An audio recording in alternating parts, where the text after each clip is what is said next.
آپ جانتے ہیں اور حضرت فخرالدین چشتی نہیں جانتے تھے. یہ وہ اختلاف ہے جس کے اوپر 1400 سال کے بزرگان دین گواہ ہے. لیکن آپ ذرا غور کریں کہ غوث اعظم رضی اللہ تبارک و تعالیٰ جو ولیوں کے سردار ہیں, جو ہمارے ایسے طبیب ہیں کہ ان کے دامن کرم سے اگر جڑ جائیں تو ہمارا ان کے اوپر اتنا اعتماد ہے کہ ان کی باتوں پر عمل کرنے والے بن جائیں تو معاملہ یہ ہو جائے کہ امام احمد رضا جیسا مجدد کہتا ہے کہ حضور کی بارگاہ میں اگر شفاعت کے لیے کسی کو وسیلہ بنا کر لے جاتے ہیں تو عرض کرتے ہیں کہ یا رسول اللہ تیری سرکار میں لاتا ہے رضا اس کو شفیع جو میرا غوث ہے اور لاڈلا بیٹا تیرا. وہ غوث اعظم جنگ صفین کو پڑھنے کے بعد, جنگ جمل کو پڑھنے کے بعد اگر اعلان کرتے ہیں تو یہی اعلان کرتے ہیں کہ صحابہ کرام کے اختلاف میں نہ پڑا جائے, صحابہ کرام کا ذکر خیر سے کیا جائے, حضرت امیر معاویہ کا ذکر خیر سے کیا جائے. تو اے سنیوں, سرکار غوث اعظم کا پیغام قیامت تک کے قادریوں کے لیے یہ ہے کہ اگر نسبت قادری کی حفاظت کرنی ہے تو نسبت قادری کی حفاظت جہاں پر محبت اہل بیت کے ذریعے ہوتی ہے وہیں پر محبت صحابہ کے ذریعے ہوتی ہے. اور صحابہ کی محبت یہ اتنی عظیم نعمت ہے کہ سرکار غوث اعظم نے اپنی جان کو خطرے میں ڈال کر لوگوں کے دلوں میں عشق صحابہ کے چراغ کو روشن کیا ہے. تو ہم میں سے جو بھی یہ چاہتا ہے کہ قادری بن کر جیے اور قادری بن کر مریں تو سرکار بغداد کی بارگاہ سے گویا کہ جو پیغام دیا جاتا ہے اسی پیغام کی ترجمانی امام احمد رضا کرتے ہیں کہ اہل سنت کا ہے بیڑا پار, اصحاب حضور نجم ہے اور ناؤ ہے عطرت رسول اللہ. سبحان اللہ. اس لیے دوستو بزرگوں پر اعتماد کریں. ہمارے بزرگوں نے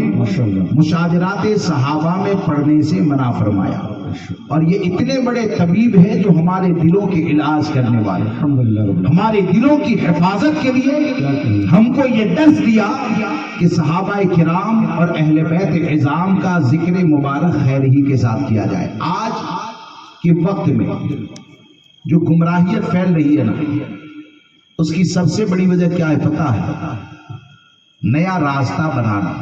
یعنی آج کے بہت سے لوگ نئے راستے پر چل کر اپنا ایمان بچانا چاہتے ہیں اور اعلیٰ حضرت کا مسلک جو کہا جاتا ہے نا وہ نیا راستہ نہیں ہے, وہ صحابہ اور اہل بیت کا راستہ ہے. وہ صحابہ اور اہل بیت کا راستہ ہے. تیرے غلاموں کا نقش قدم ہے راہ خدا, وہ کیا بہک سکے جو یہ سراغ لے کے چلے. اب غلاموں کا نقش قدم کیا ہے؟ غلاموں کا نقش قدم یہ ہے کہ ہمارے بزرگوں نے ہم کو یہ بتایا کہ بد مذہبوں کو نہ سنا جائے. کیا بتایا؟ بد مذہبوں کو نہ سنا جائے.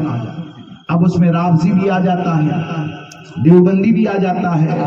مرزا پلمبر بھی آ جاتا ہے, طارق جمیل بھی آ جاتا ہے,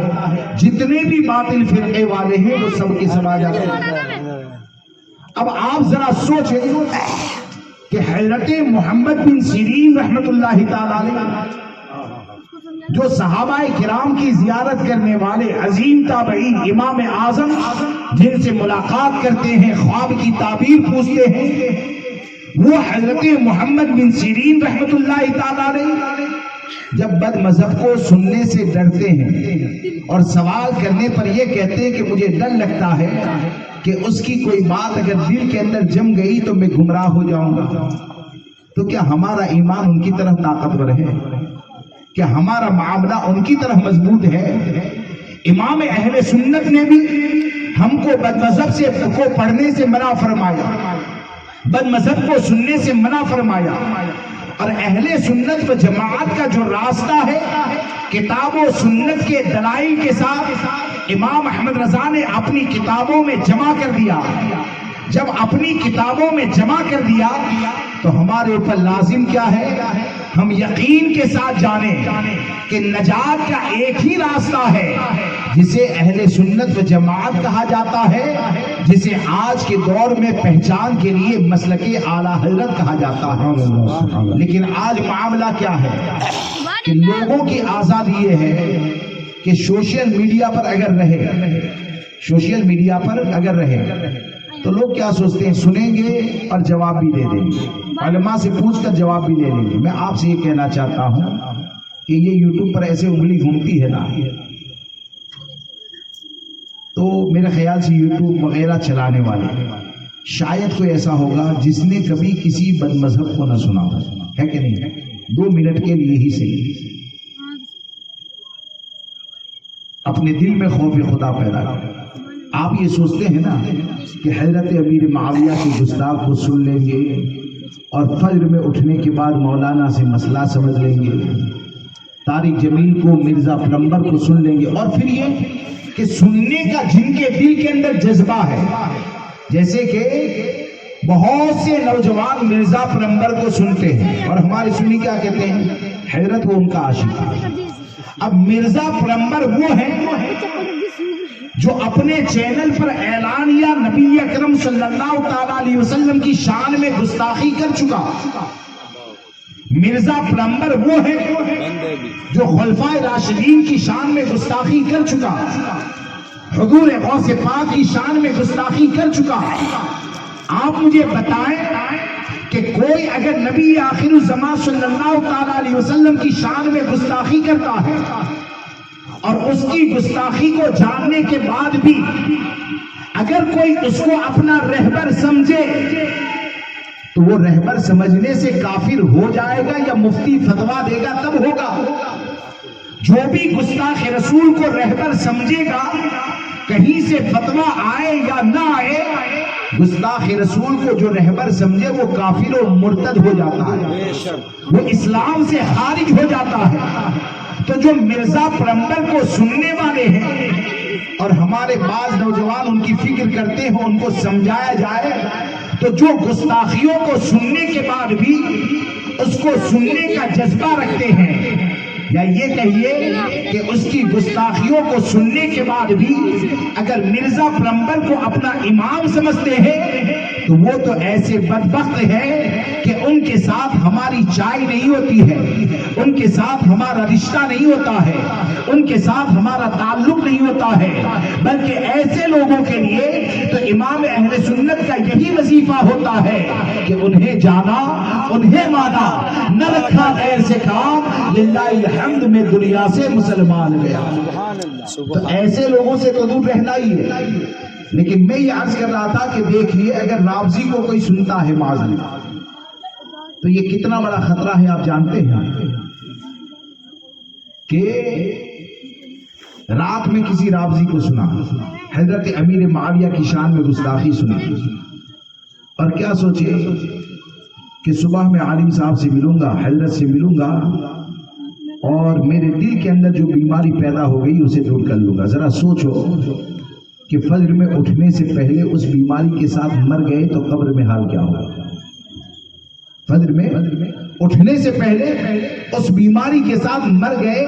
تو قبر میں حال کیا ہوگا؟ اور فرض کر لو کہ اگر بیدار بھی ہو گئے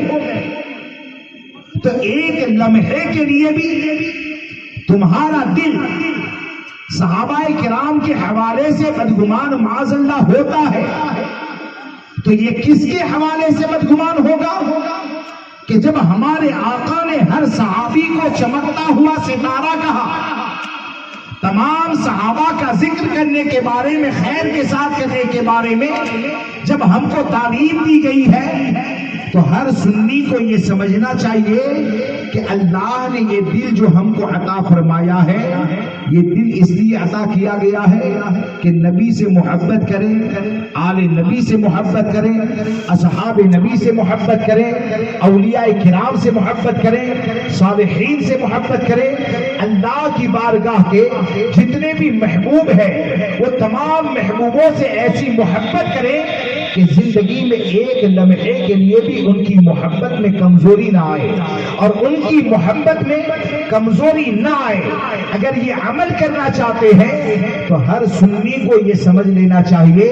کہ نجات کا ایک ہی راستہ ہے، اور آج کے پرفتن دور میں اگر آپ کو حق پر جمانے والا کسی کا قلم ہے تو اسی کو مسلک امام احمد رضا کہا جاتا ہے، کہ امام احمد رضا کا راستہ یہ کوئی نیا راستہ نہیں ہے، بلکہ امام احمد رضا کی تعلیمات پر عمل کرتے رہیں گے تو خلفائے راشدین کا فیضان، سرکار غریب نواز غوث اعظم کا فیضان، حضرت خواجہ فخر الدین چشتی کا فیضان، تمام اولیاء اور صلحاء کا فیضان، مسلک امام احمد رضا نے آپ کو ایسا نظر آئے گا کہ امام احمد رضا کی تعلیمات پر عمل کرنے والا ہو سکتا ہے بالفرض اکیلا ہو جائے، لیکن اکیلا ہو کر بھی دنیا سے جائے گا تو یہی کہے گا کہ لہد میں عشق رخ شہ کا داغ لے کے چلے، اندھیری رات سنی تھی چراغ لے کے چلے، تیرے غلاموں کا نقش قدم ہے راہ خدا، وہ کیا بہک سکے جو یہ سراغ لے کے چلے۔ سبحان اللہ۔ اس لیے اہل سنت